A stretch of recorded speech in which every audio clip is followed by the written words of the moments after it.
Welcome to the Heart of Dating podcast. Hey, it's Kait. I'm so glad you could join us this week as we try to untangle the ever so ambiguous world of dating as a Christian. Over here on Heart of Dating, we get real as we answer some tough questions and uncover transformative ways to approach Christian dating. Oh, and you better believe we have some laughs along the way, because last time I checked, the struggle is #real. You know what I'm saying? Now, let's get to the heart of the matter.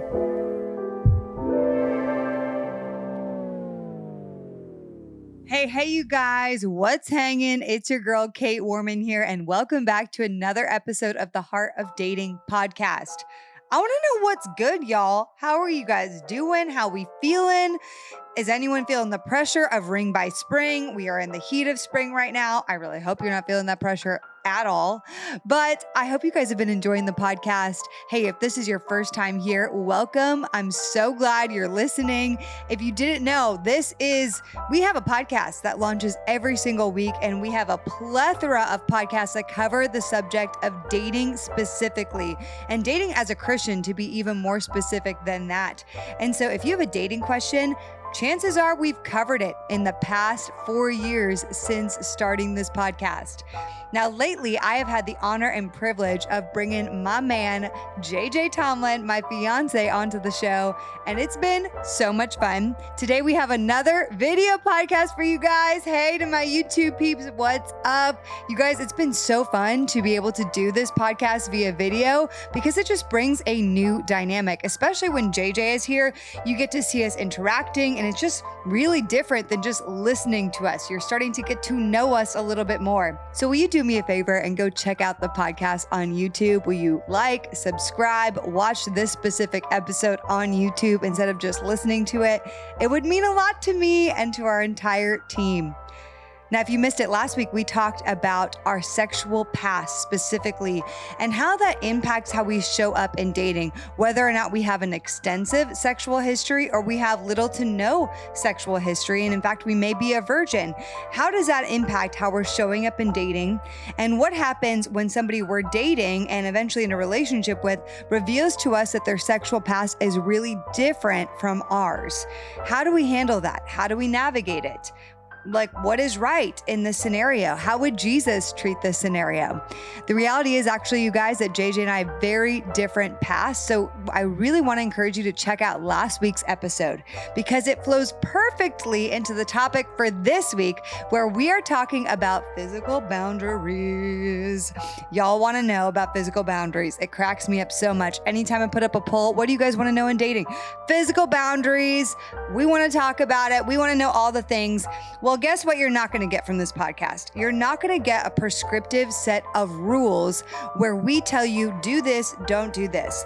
You know, I think that most of us have already been burned hard enough by the purity culture and the legalistic set of rules that we may have received during that time in our lives. So we're not here to do that. However, we are here to help guide you in knowing what your boundaries are, helping you to set those boundaries with the person you're dating, and then also helping you to keep those boundaries. So JJ and I talk specifically about what we suggest and also what we did in our relationship.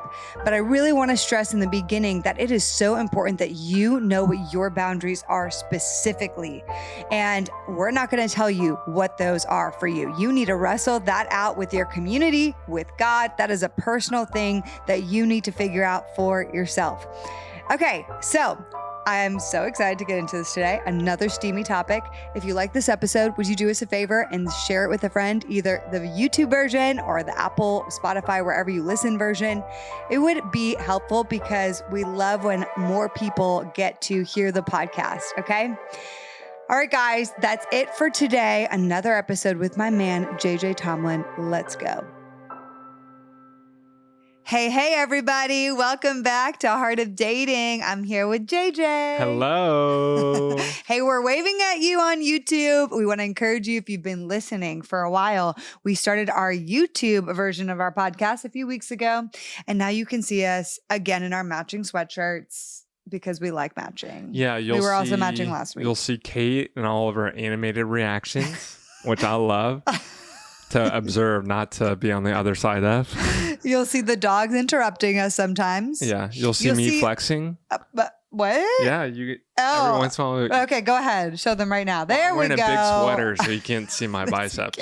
Wow. But JJ just loves to flash his bicep. I mean, he's like, babe, look, doesn't it look bigger? I'm like, yeah, totally. Ladies, if your man does anything like that for you, same vice versa with the guys, it's a bid for attention. And so always say yes. Yes, just tell them. Well, okay, John Gottman talks about the bids for attention. That when somebody gives a bid for attention, 8 out of 10 times you should at least pay attention to the bit of attention. 8 out of 10? That's a funny. I think it's 8 out of 10 times. How did you land on that? I don't remember. It's like when you come out and you're like, babe, do I look good in this outfit? Like, what am I supposed to say? No. Yeah, you're supposed to say yes. I'm going to say, baby, that's the best outfit I've ever seen you in. And when I flex my arms, you say, those are the biggest arms I've ever seen. Wow, honey. They are they really? And then you're like, are they bigger from last week? Baby, they're getting bigger. Wow. Oh my gosh. Yeah. Wow. He just wants to be the Incredible. I'm going to be like, am I going to marry the Incredible Hulk? Oh my goodness. I'm going more for like a Clark Kent, like Superman cut look. You don't want to turn green? Well, that's you when you get angry, so I don't want to take your thunder. I think I turned red. You turn a lot of colors. Well, today we are talking about physical boundaries. And last week we talked about sexual past. And I want to be clear with this episode before we really dive into the content. I've talked about this now a while. I wrote about it in chapter 3 of my book it's called Never Have I Ever, the chapter. And I wrote about sexual past and figuring out your sexual ethic, which we're not going to go into in depth in this conversation. But I think that it's really important that today we're not going to be prescriptive in terms of like, here is exactly what your physical boundaries should be. Mm-hmm. Make out, don't make out. Hold hands, don't hold hands. Sleep in the same bed, don't sleep in the same bed.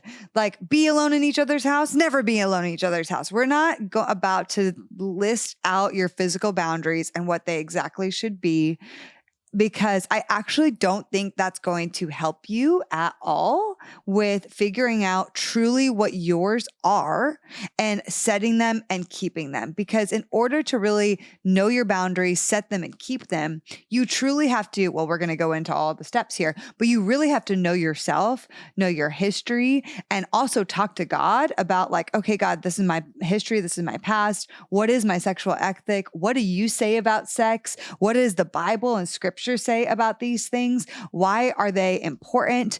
And then from that place and processing, praying, knowing yourself, asking God, looking at scripture, then you develop your boundary, your physical boundaries. And then from a place of truly knowing those things, then you can walk them out. Because if you are just going to listen to ours right now off the gate, like it's not going to be connected to your heart. It's like when you're doing something without a deep why. Does that make sense? Yeah. It's the why behind the what. Yeah. Like the why behind the boundary. That's a million times more important than, the what.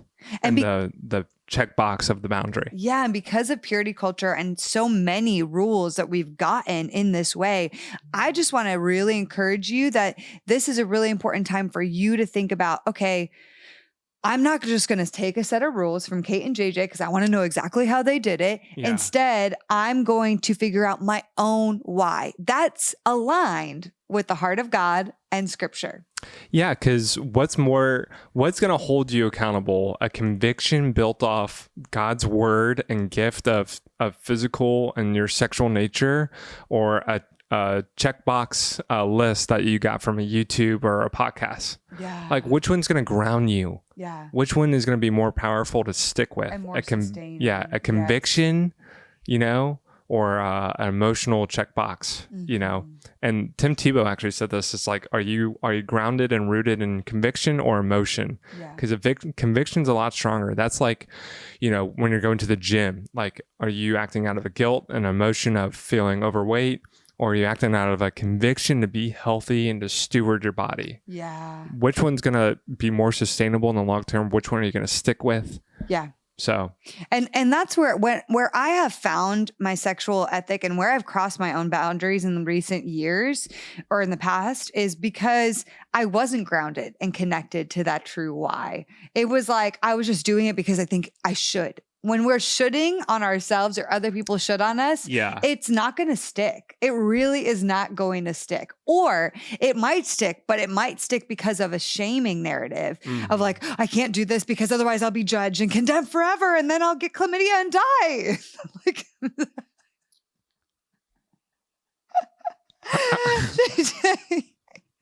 but truly, like, do you know what I'm saying, honey? Yeah, sure. Hey guys, this is a great podcast. I gotta let out the dog. I think you got it from here, Kate. I'm gonna let you go solo on this one. Stop it. You were so hilarious. No, that was good. That was good. But truly, like, we need to know it for ourselves versus it being us shitting on ourselves or other people shitting on us. Yeah. Shitting. Yeah, exactly. I wrote about that in chapter 3 of Thank You for Rejecting Me. Yeah, don't let other people shitting on you. Shit on you. Shit on you. Okay, so here's what I gotta say about physical boundaries off the gate. They should be okay. We're coming back to center. I get the giggles sometimes. Okay, so I really believe that boundaries should be rooted in power and not fear.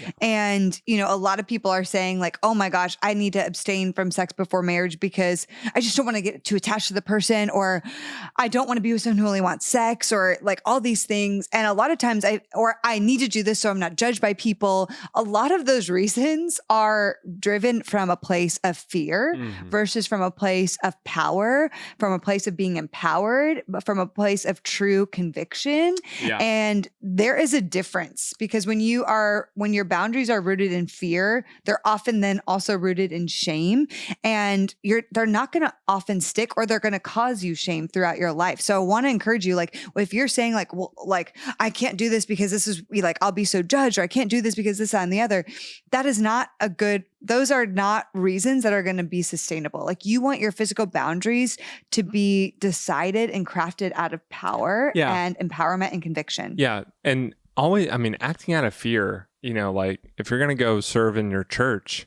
are you serving in your local church out of fear that if you don't, like, God's going to be upset with you? When you go serve, you know, the homeless in a food drive, like, are you showing up out of fear?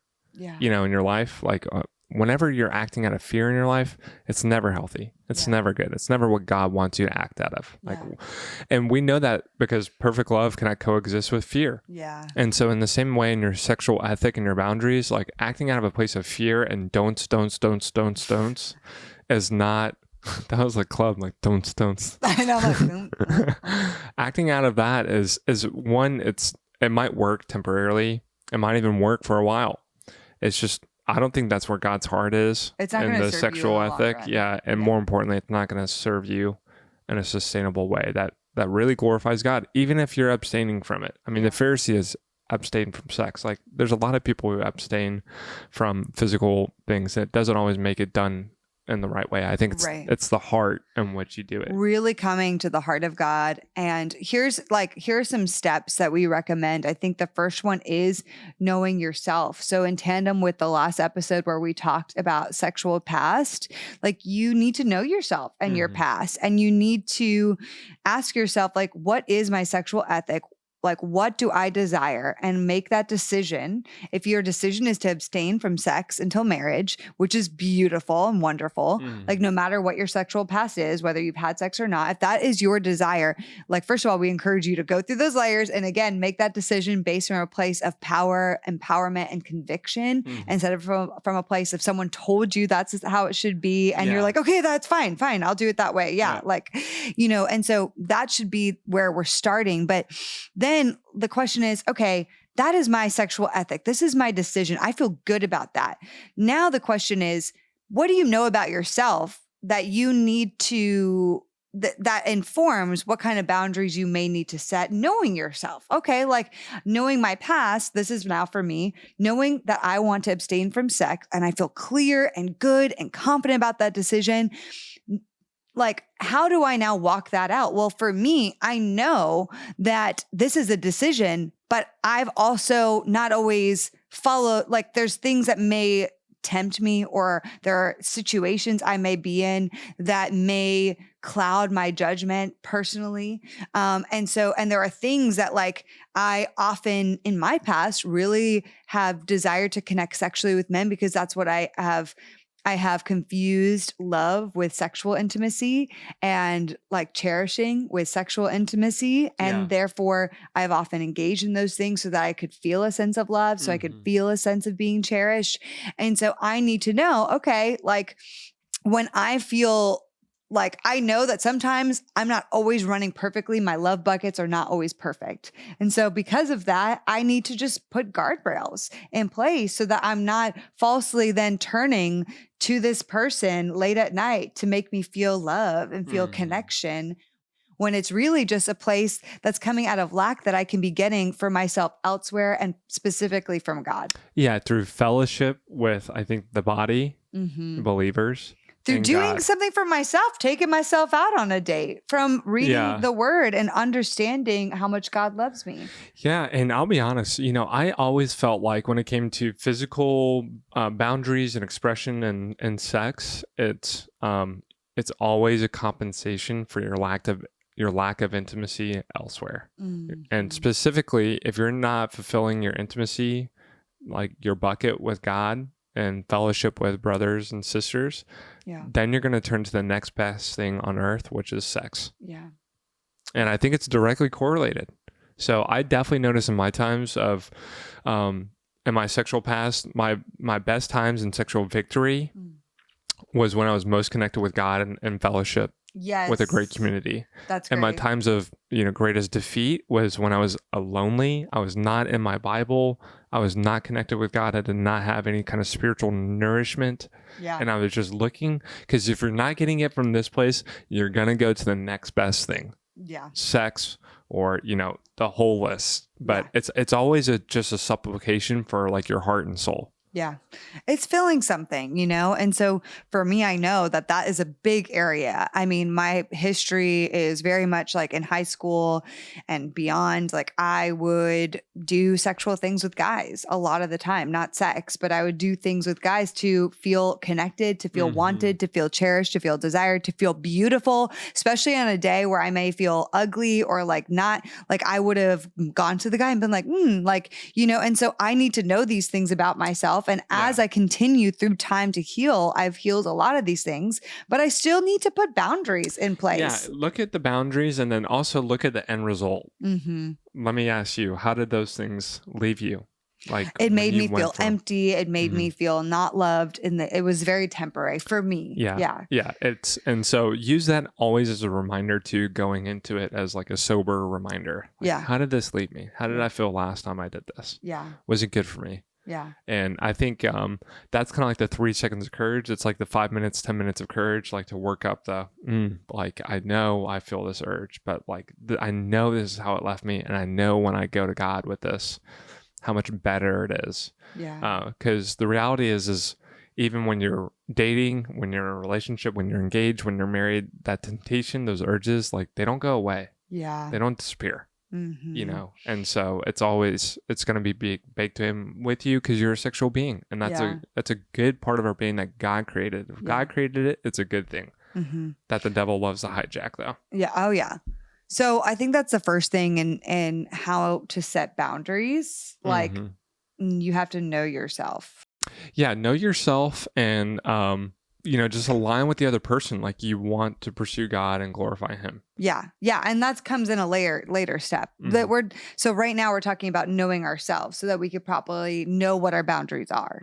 Right. And so another thing I would suggest is to be honest early on with the other person about what your boundaries are. Yeah, absolutely. That is within the early stages of dating. Yeah. Not relationship, not engaged. You should not be sharing your boundaries when you're engaged. When you're engaged. Oh my gosh. Hopefully should be obviously early, and be, I don't know, you tell me. Feel empowered by that decision. And be honest and transparent. Don't try to take it easy on them or be gentle with them or make it 'Cause so the that's other people person can pleasing. receive. Yeah. Don't make it easy for them to like receive. Just say, hey, I have a history here. And because of that, like I know where I can end up. Or maybe you don't have a history. Yeah. It could also just be Or like, you this don't. is my decision. Yeah, you don't. But I think you have to be honest early. Yes. And just be like blunt with it. Like, hey, this is my boundary. Just And so you know. yeah, and this is why. And I think one of the earliest boundaries that I like to set is that I, as much as possible, don't kiss on a first date. And and that's like sometimes a gray area for people of like, you know, sometimes guys want to go in for a kiss, and even Christian guys, it can even be the case, right? And so you don't know, everyone is coming to the table with different things. Also, if a guy tries to kiss you on a first date, don't just judge him and write him off of like, oh my gosh, he must have horrible boundaries. Like you don't know his story. You don't know him. Just don't do that. Anyway, that's what I'll say there. But anyway, like be honest. If you feel like you're really vibing with somebody and you feel like they might try to kiss me at the end of this date, you do not have to kiss them. As the woman, I will say, like, I often just, first of all, I wear red lipstick on a first date. It's the no kiss lipstick. Yeah, fun fact, that's a universal. I didn't know that. It's the like, don't kiss me. This will get all over your face if you red do. lipstick. Yeah, like really bright. But I was like, I interpreted the opposite. Like, oh, you want to put the red lipstick on my cheek, you know, like the movies. That's really funny. Absolutely not. So the no kiss red lipstick. And then I'll often say to a guy, I just want you to know, like, I want to be really honest up front. Like, I don't kiss on a first date. And that's something, and that's not because I don't like you or I'm not connecting with you. It's just part of my sexual ethic. Yeah. And that's great. I'm saying it from a place of confidence, from empowerment. Yeah. And if somebody gives you that, that's great. I think that's awesome. I think it's wonderful. Yeah. And if somebody doesn't do that, it's not like you said, it's not always an indicator that their boundaries are really out of whack. So I think the reality with boundaries is we're trying to be cool versus being clear. Yeah. Like we're trying to be like, I'm cool. Like, oh, if they're going to kiss me, like I wouldn't normally kiss them, but I guess I'll kiss them. Like, I don't want to be not cool. I don't want them to not like me. Yeah. We're so worried about the person liking us because we're putting too much value and stock in that then we don't even early on stick to our boundaries. Yeah. I would just ask you guys, what's more important, being cool and having this person like you, or sticking to your boundaries and your convictions and your guns? Which is more important? Which is why it's important, again, with the first part of what we said, to form your boundaries and your sexual ethic from a place of confidence, empowerment, and conviction. Yeah. And not out of a place of fear. Absolutely. And I think here's a really good test for this. I was thinking about this. If you're a Christian, you've probably had non-Christian friends at some point ask you, oh, you don't have sex before marriage. Like, oh, like you don't do this. Oh, you don't do this. Yeah. And then they ask you why. If you cannot give an adequate answer on why you have these rules and these boundaries, like, I think it's a really good opportunity for you to deep dive like the sexual ethic, our sexual being as humans, and why it's such a great thing that God created and why we want to preserve it. Yeah. Because if you don't, and your answer is just like, because we don't, like, that's not a very enlightening conviction. Yeah. That's also not going to really... Because I was told not to. Yeah. And that's not a very good conviction. And you might even be able to hold that, but it's just, I think there's just so much, like you're doing a disservice to the gift of sex and what God created. It's so much like what we said. It's so much more than that. It's so much more than a don't. It's so much more than a rule. Yes. It's a whole entire like universe inside of us that God created. That is a good thing. Yeah. And so like, don't be cool, be clear. That's, be honest about what your boundary is early. Yeah. That's good. That's a good bit. Don't be cool, be clear. Yeah. What's up, fam bam? It's your girl Kait here, and I am taking a brief break in this episode to talk about counseling, okay? We all need some therapy up in her. Most of us do, no matter how healthy your upbringing was or how healthy you think that you are. It is so good to have a professional listen and actually help you navigate some of the things we're thinking and feeling. Listen, there are so many things that happen to us in these days, especially with the media being so crazy as it is, and just all the things we've collectively had to endure as humans since this whole COVID-19 COVID-19 pandemic. And so I want to tell you about one of my favorite services, Faithful Counseling.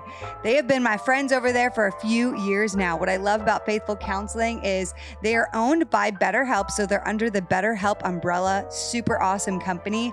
And they actually offer faith-based Christian counseling for us, for people of faith.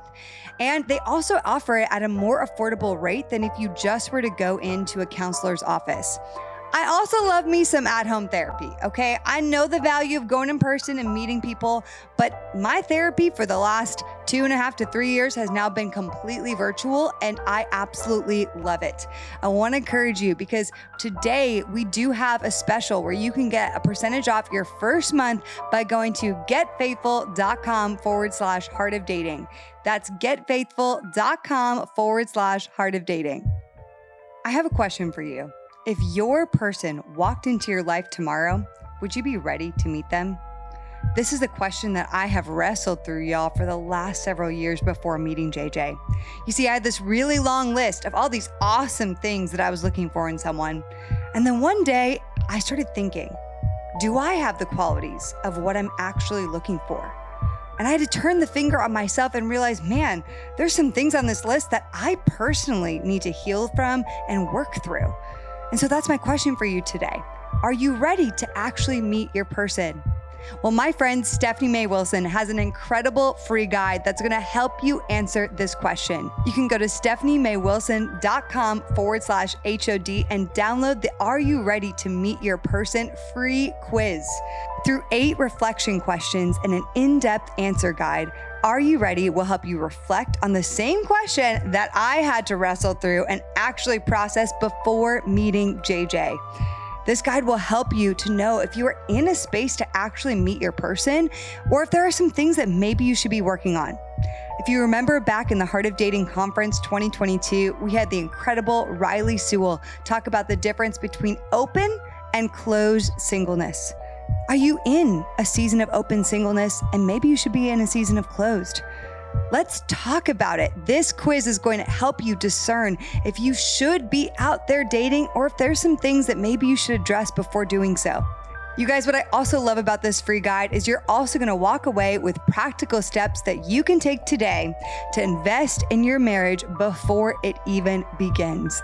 This is such an incredible free guide and I want you to have it. Go to stephaniemaywilson.com/HOD. That's stephaniemaywilson.com/HOD. This is really important. I say this all the time. You really need to be able to get on the same page with the other person as you're establishing boundaries. Yeah. It's like, I say this, like if you're on page 2 and they're on page 3, more than likely you will end up going to page 3. Yeah. So if my page 2, and I don't know what's on page 2, right? If my page 2 is, I don't want to hold hands or, that's silly, but like whatever, like I don't want to, this is my boundary, then you need to ask and invite the other person, are you willing to come to page 2 with me? And is that something you can pray about and honor and respect and also find that same conviction and honor that? Because if they say no, or if they're like, that's fine, but this is really my boundary, then you will end up going to page 3. I'm telling you right now, it's going to happen. It's true. And that's not because you're weak. It's just because they are not on the same page with you, which means they're not going to create environments that are necessarily going to honor your boundaries. Because they're not, there's 2 things. 1, they're not going to respect your page 2 stop. Mm-hmm. And 3, what's most important about setting that physical boundary, if you're going to get into the nitty gritty and say, this is page 2, page 3. And like how practical is this is what it is. Which is great to get that practical. You got to get clarity. Do not leave this stuff unsaid. Yeah. And feel your way around it. Again, do not be cool. Be clear. Because I think we've all flirted around with the, feeling your way around the boundary. So what is better than that is, and what is important for you guys to know is when you set the boundary, you're kind of like setting that hard stop.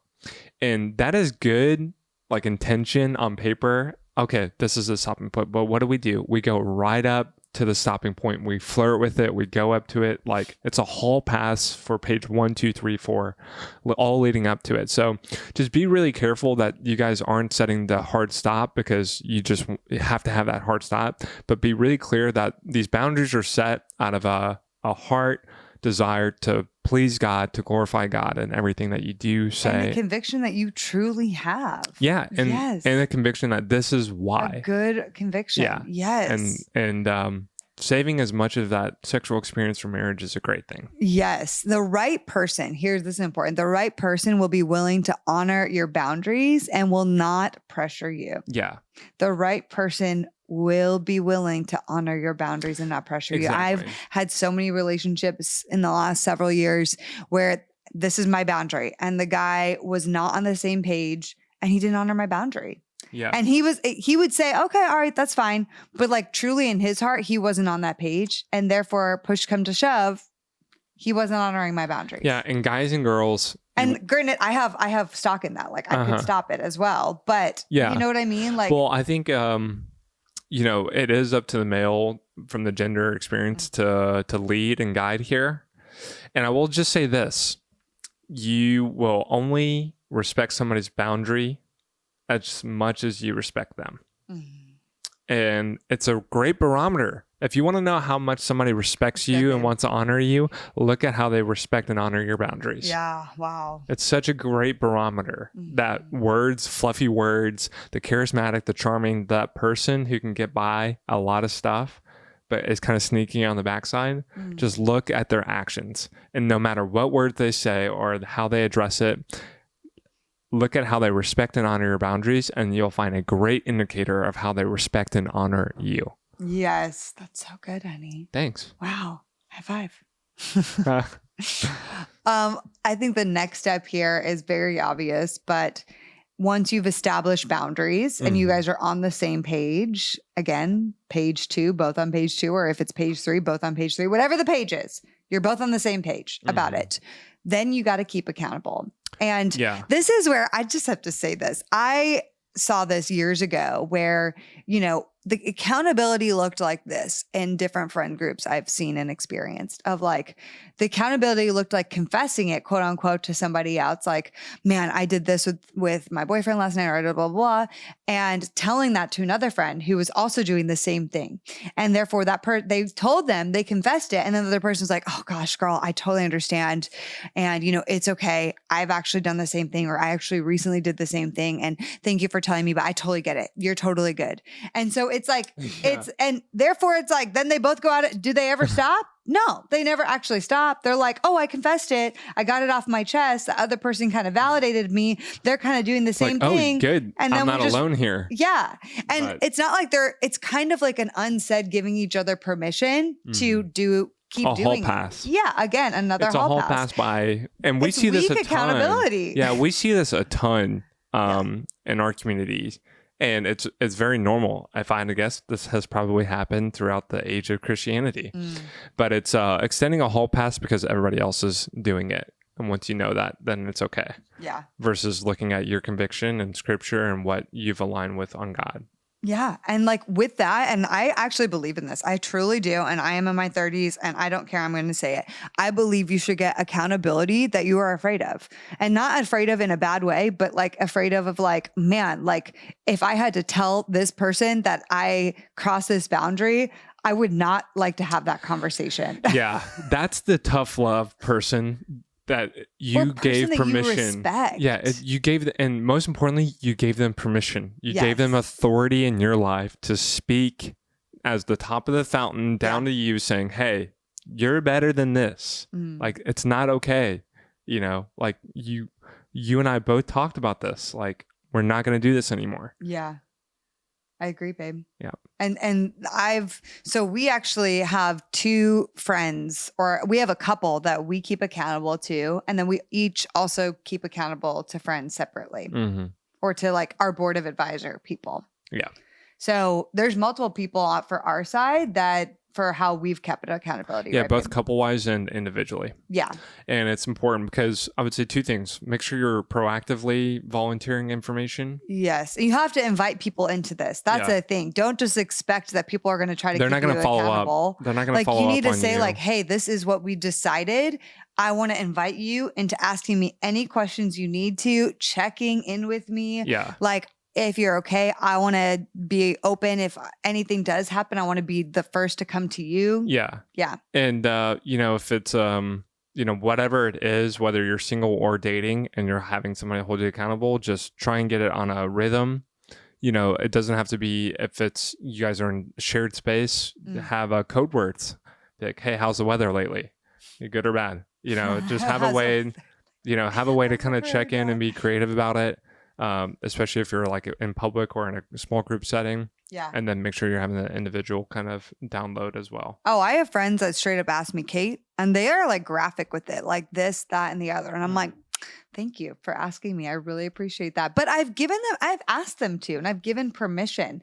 That's the thing. Again, it's not about being cool. Like if you have a sexual ethic that you are convicted about, empowered by, like you should be doing everything to maintain that. And that means setting a strong accountability, not weak accountability. Like we are human beings. We need accountability in so many ways. Yep. Like honestly, if I have a gym plan, unless I have people also rallying around me and keeping me accountable, that's why I love having a trainer, because the trainer is going to make me do it and keep me accountable. And I need that because I know otherwise I'm going to half-ass it. It's great. Yeah, it's great. And what's more important here too is going back to the why behind the what.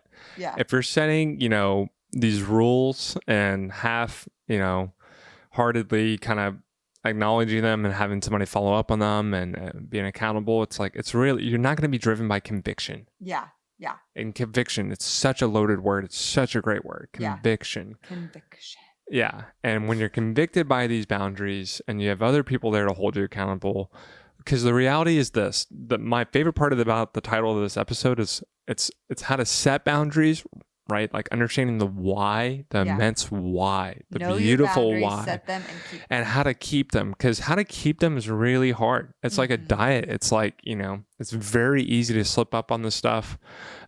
So keeping them is probably just acknowledging that you're not going to be perfect here, but what you can be perfect about is how you respond and how you change it moving forward and how you set up guardrails, to these triggers and these reactions, because you are a human being with a sexual side, which is a great gift. Beautiful. And we celebrate that side because God made it. And it's just a journey that you're going to have to learn by probably mistakes.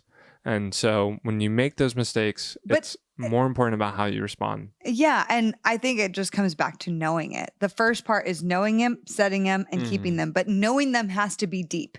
And if you are constantly crossing them, I have a feeling it's because you don't truly know and aren't truly convicted by them. Yeah. I think it's probably you're not truly convicted because you're and not you don't know why. Change. You're not, but it's always be connected to the why. You got to do it. Yeah. It's funny because like this is the same information I would use if I was like encouraging somebody in a business. Like your business is going to flounder unless you know your why. Like you're going to hit a stopping point or a failed idea and you're going to give up. If you don't know your why and it's not super clear and you are like leaning into that every single day and you feel empowered by it, then your business is going to fail. Yeah.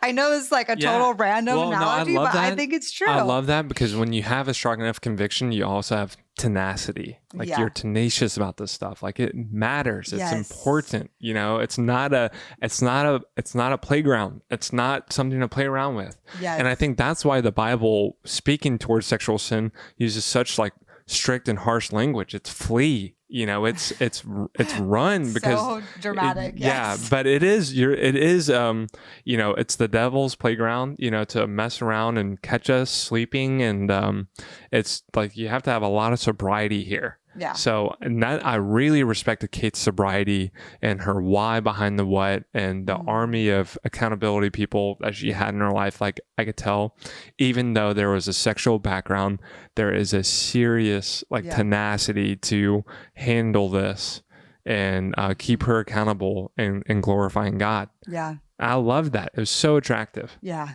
Yeah. Thanks, baby. You're welcome. And so keep accountable, get strong accountability partners. It's again, not about being cool. It's about being clear and also being clear and inviting other people into that journey with you. People that aren't just gonna be like, it's okay. It's fine. You're good. Like I've done it too. Yeah. Okay. Those are not the people who should be your accountability partners. Hello. Yeah, exactly. Get new ones. Yeah, exactly. It's not about the should. The should not. It's not about the do's and don'ts. No. And if you are there, like my heart goes out to, I grew up in rural Tennessee with a youth pastor who handed out the cards and gave his best shot. Like I love the intention there. Like I know he loved his kids. I know he loved us and wanted the best for us. But it's the why is so much more important than the do's and don'ts. Yeah. And your do's and don'ts will never hold. Yeah. Unless you know the why. Yeah, exactly. That's probably like the whole heartbeat of the episode today. Yeah. And so that's basically it for physical boundaries. I mean, there's so much more we could say. Like I told you at the beginning, we're not going to give you this specific list, right, babe? Of like, make out or don't make out. Like do this and don't do that. Like I really want to encourage you before we even share all of those parts for us. Like you guys need to get back to your why, back to the heart of God. If you've been shoulded on a lot from other people telling you what you should be doing, or if you've been shoulding on yourself, like take it, you need to work through those layers and come back to God. What is your desire for sex? What is sex? What is your desire for sex? Like, and sexual intimacy. And what is my sexual desire? Do I have shame about my sexual desire? Like, how can I work through those layers of shame, the layers, those things, so that I can get to truly what is beautiful that you have created, and then develop my why around that without a place of like outside of a place of fear, outside of a place of shame, and into truly the beautiful conviction, empowerment, excitement around this wonderful thing that God has created. Yeah. It's so funny. I think about like when you're 15 years old, it's Friday night, you're trying to go out with your friends and you say, hey, Dad, gosh, can I do XYZ? No. Why? Because I said so. The worst. Yes. Well, that's not going to do me any good on understanding why you don't want me to go out. I know. I literally thought of that earlier. Yeah. Like there's no. Yeah. Because so I said so is the worst reply. There's just no trust, and there's no like, well, now I really want to go. Now I really want to go be a bad boy and open up my windowsill. This is Kait. Sneaking out. Excuse me. I had to. Yeah. I did the sneaking out because, if you don't understand the why, you're probably going to break it. Yeah. So know your why first, and then you can set the boundaries by being honest with yourself, honest with the person early on, getting on the same page, and then keeping them looks like getting on the same page, staying on the same page, and getting great accountability within the process. And here's the thing. If you guys mess up, like we are not the people that are going to be like, oh my gosh, you need to break up immediately. Like gone, the relationship is over. I really don't believe that at all. Personally, I believe there's so much redemption and that God can do so much. I hate that personally when people are like, you've messed up, now break up. Yeah, I know lots of couples. I know, and you guys probably do, and you do as well, who have been through the gauntlet of sexual experiences and boundaries. And, we know the couple who has not kissed till the altar. And we also know couples who really, messed up on boundaries. And so God can use both. God is greater than those mistakes, and God can use both. I think so. It's so important. It's super. Yeah. And like I said, I hope Kait's experience and my experience really speak to maybe one side or the other, and feel free to comment questions, what you guys want to double tap into. YouTube. Yeah. On YouTube. It's super helpful for us because we know these are really hard conversations. There's lots of great content. I was laughing when we were doing the prep for this because every Christian couple you've heard talk about this, what do they say at the beginning? What, babe? Well, we weren't perfect, but here's our list. Oh my gosh, it's so annoying. It's so funny. I'm like, we're not going to come on here, babe, and tell them exactly what we did or exactly what they should do. I just am not here to should more on you. Yeah. And we're not going to come on here and say, well, we weren't perfect, but here's the list. And like, you get it out of us. I think, some people learn that way, but what's more important, what Kait and I decided, is like the why behind the why. And maybe we can do that. I mean, it might be even fun as like an engaged couple who hasn't had sex yet, because this is what is like teachable and what we're placing our bets on and what our conviction is and why. Like, why do we view sex the way we do? Yeah. Even though we've never experienced it together. Yeah. In marriage. Yes. That should be a clarifying thing. We've never had sex. Great. Yes. Together. Yeah. Yes, correct. Anyway, hey guys, I hope this was a good episode and helpful for you. I really encourage you to also listen to last week's if you missed it about sexual past, talking about that, approaching your partner's sexual past and history, when you should bring that up. So good. Comment on YouTube, like and subscribe because now I'm a YouTuber. But also, if you're listening to this podcast on Apple, Spotify, wherever, if you would consider giving us a review and ranking us and subscribing there, it would also mean a lot because, we are still on those platforms and we do a lot of work to prepare for these podcasts, to produce these podcasts, to get this out to you every single week. And so if you are a consumer of this, our only ask is this is a free service, which is awesome. Would you consider liking, subscribing, reviewing us? It really would mean a lot. It does help us in this whole process. Yes. Thank you so much. We should read out some of the reviews, most recent reviews. So we'll do some shout outs. All right, guys. We'll see you next week. Love you guys. Thank you so much. Bye. The Heart of Dating podcast is created by Kait Warman. It is a part of the Converge Podcast Network. Our incredible editor is the one and only Scott Caro. Our theme music was developed by the amazing Christian Ledoux. Special shout out to Anjali Maga and Gabriella Asperu, who make this show possible each week and help to keep me sane. If this is your first time listening to the podcast, or if you've never written us a review or ranked us on iTunes, we'd encourage you to do so because it helps us so much to get this podcast into more people's ears. We launch our podcast each and every week on Wednesdays, so we'll see you next week.